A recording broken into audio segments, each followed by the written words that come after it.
很较神奇的讲，佢除了有小说奖以外，还有526四奖。用办讲神奇呢，佢俩老俩现代史的俩作家做笔战俩验钞安样落去呐？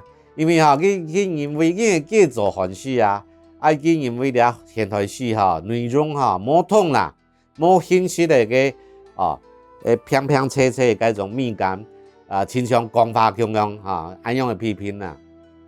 当然佢是推崇汉史嘅设计啦、历史改图。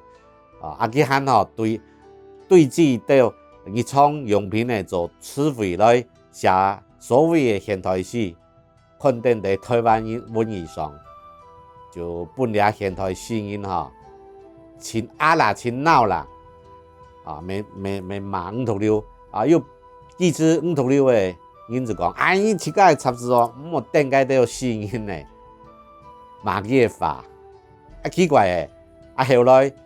可能佢有只反省的能力，咪希望团结台湾的文坛啦，也是又见效咁样的，佢就设立了现代史奖啦，表示讲佢咩讲冇鼓励现代史啦。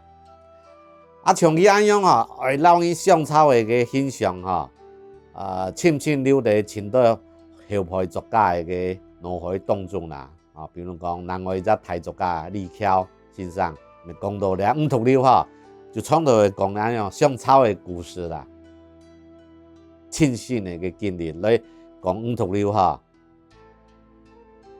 好验草。你看实际讲佢喊的真佩服了526了老前辈。